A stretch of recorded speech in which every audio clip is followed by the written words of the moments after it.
From being really young, Dylan met all his milestones very early. All the way through his life, he always reached things a lot earlier than what was perceived to be normal. Towards the end of his primary school, he started becoming really sporty and into athletics and any sports really, to be honest. Then he went to high school and carried that on. His school reports came on, glowing every time, never had a bad report.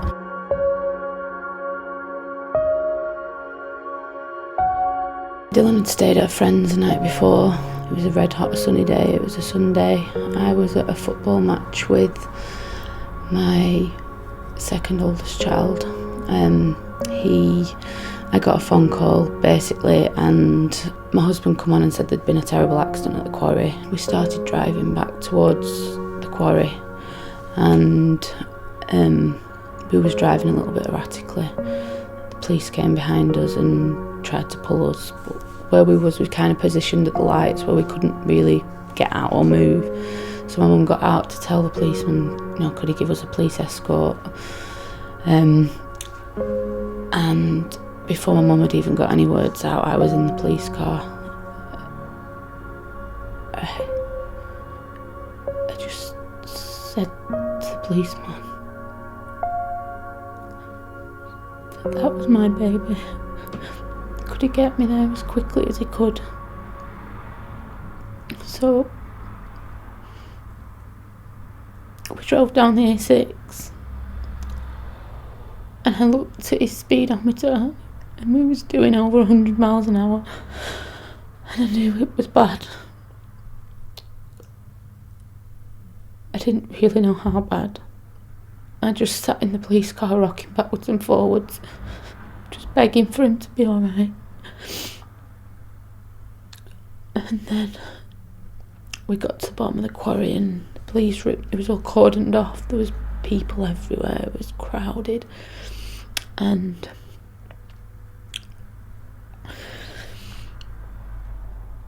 they ripped the cordon, and as we drove up the quarry road, I jumped out the car while it was still moving. My husband just shouted to me, "Dylan was dead." I screamed, and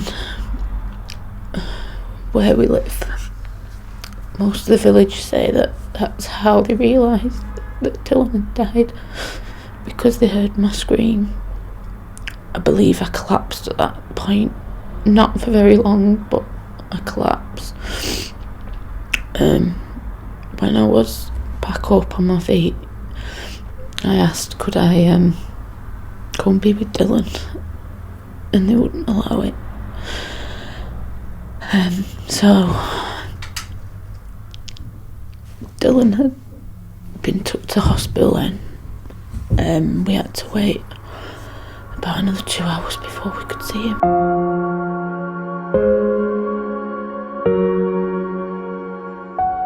It's changed everything.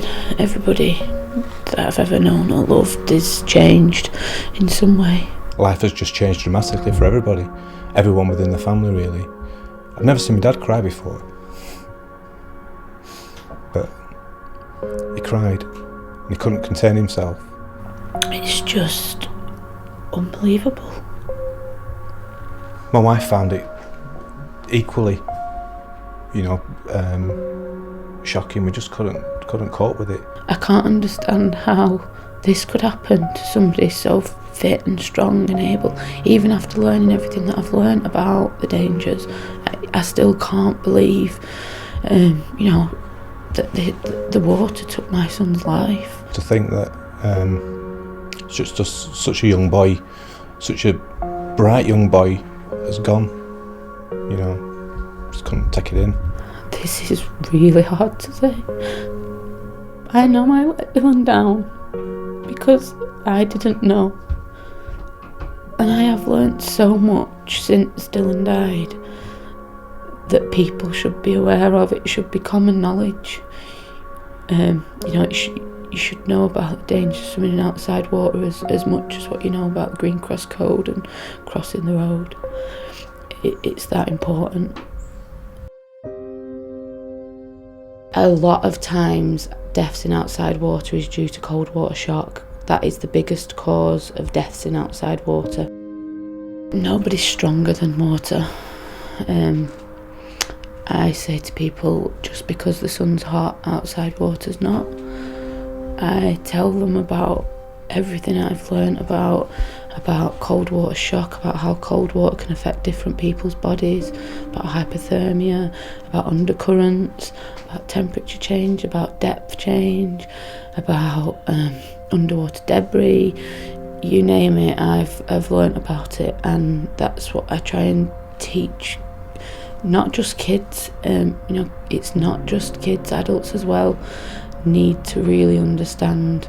Not just that 10, 15, 20 minutes, half an hour of fun is not worth your family's lifetime of pain, which in effect is what is left behind if it all goes wrong.